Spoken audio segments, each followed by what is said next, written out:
A knock at the door. 11th of April, 2010. It was a quiet Sunday afternoon in Cardiff.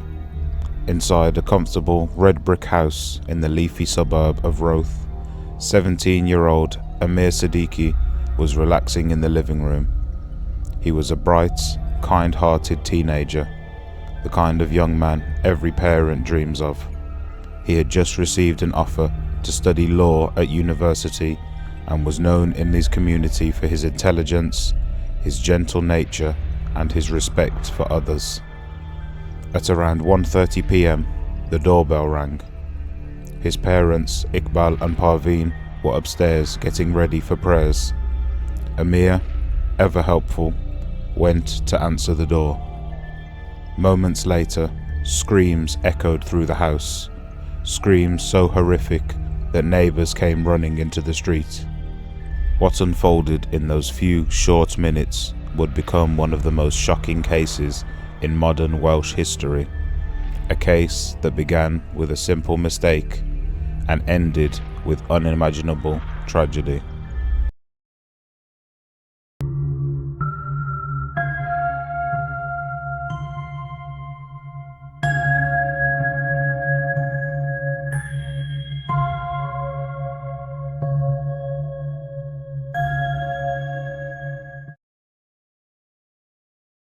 A promising future. Aamir Siddiqi was the pride of his family. Born and raised in Cardiff to Pakistani parents, he was an only child, deeply loved and incredibly devoted to his studies. Friends described him as humble and funny, a boy who always had time for others.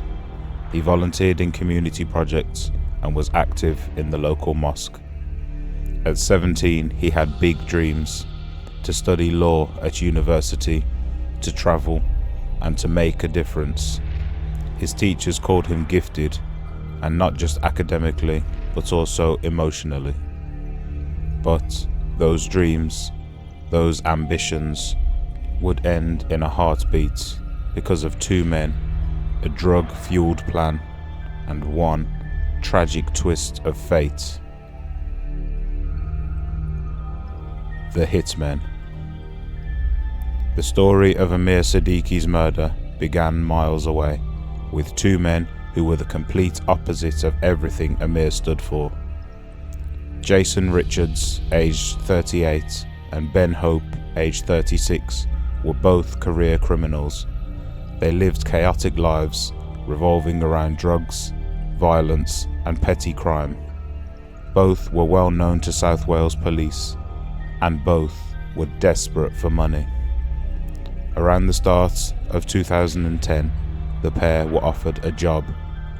A local businessman wanted someone dealt with, a man who had lived just a few streets away from the Siddiqi family. The target was said to owe money. The job was to send a message. The reward? A few £100 worth of drugs. Hope and Richards agreed, but what they didn't know was that their carelessness and drug use would lead them to the wrong address and an innocent boy. The day of the murder. It was early afternoon when the two men arrived in Roath. They were both high, Richards on cocaine and Hope on a mix of heroin and alcohol. They were armed with knives and wearing dark clothing, their faces covered by balaclavas. As they reached Ninian Road, they stopped outside of number 178, the home of the Siddiqi family. But this wasn't their target. Their intended victim lived nearby, at number 187, just 9 doors away. The pair rang the doorbell. Inside, Aamir, polite and unsuspecting, answered. Before he could even speak, the two men forced their way inside. Within seconds, they attacked him with their knives in a frenzied, chaotic assault. Hearing the screams, Aamir's parents rushed downstairs. They tried desperately to fight the attackers off, but they too were stabbed. both seriously injured. The violence lasted barely a minute. Then, as quickly as they had arrived, the killers fled, leaving behind a scene of devastation. Aamir collapsed in the hallway. He had been stabbed multiple times. Despite frantic efforts from his parents and paramedics, he died before reaching the hospital. The crime had taken less than 2 minutes, but it would destroy countless lives. The investigation. Police arrived within minutes. The crime scene was horrific. Blood splattered across the hallway, broken furniture, and terrified neighbors describing the two masked men fleeing on foot.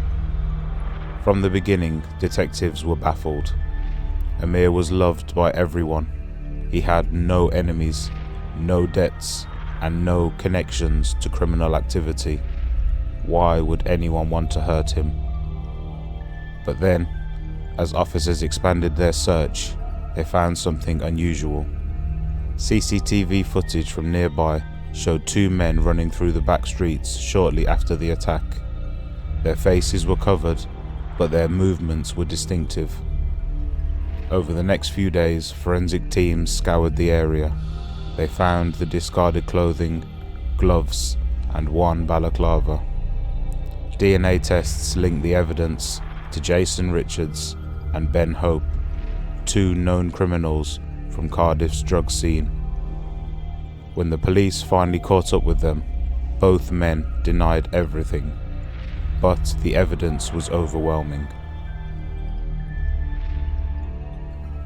The wrong house. It soon became clear that Aamir had never been the target. Richards and Hope had been hired by another man to attack a local businessman over a debt dispute. But in their drug-fueled haze, they had gone to the wrong house, just 9 doors away from where they were meant to be. They killed the wrong person. This revelation horrified the public. The randomness of the acts, the sheer senselessness, made it one of the most shocking crimes that Wales had ever seen. A young boy, full of promise and potential, murdered on his own doorstep because of someone else's mistake. The trial. The trial began in 2012 at Swansea Crown Court and lasted for months. Prosecutors described how the 2 men had planned the attack with chilling indifference, showing no concern for who might be behind the door. The jury heard harrowing testimony from Aamir's parents, both of whom had survived but were left permanently scarred, physically and emotionally. During the trial, Richards and Hope sat emotionless. They tried to claim mistaken identity, suggested they'd been framed, but the DNA, the CCTV, and the witness accounts were undeniable.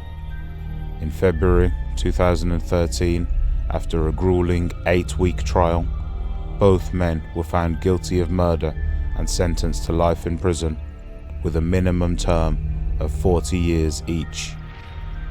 The judge described the killing as one of the most shocking and senseless acts of violence that he had ever encountered. Aftermath and impact. The murder of Aamir Siddiqi devastated Cardiff's close-knit Muslim community and deeply affected the nation as a whole. Aamir's parents, though broken with grief, showed remarkable courage. They forgave the men who killed their son, saying their faith taught them to rise above the hate. Their words brought many in the courtroom to tears. They later campaigned for stronger victim support systems and for better rehabilitation programs for offenders, believing that preventing another tragedy meant tackling the root causes of crime. Even years later, people still leave flowers outside Aamir's old home on the anniversary of his death. His teachers and his friends remember him not for how he died, but for how he lived, a kind, bright young man who had everything ahead of him. A tragedy without reason. The murder of Aamir Siddiqi is one of the most senseless and heartbreaking crimes in Welsh history. It wasn't a feud, it wasn't revenge, it wasn't planned against him. It was simply the result of two men making a mistake, one that cost an innocent boy his life.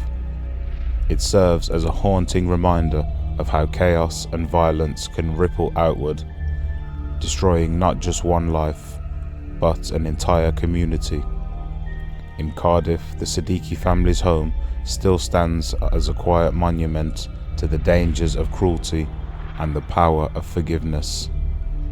Even now, more than a decade later, the words that echo through Wales are the same ones spoken by Aamir's father at the time of his death.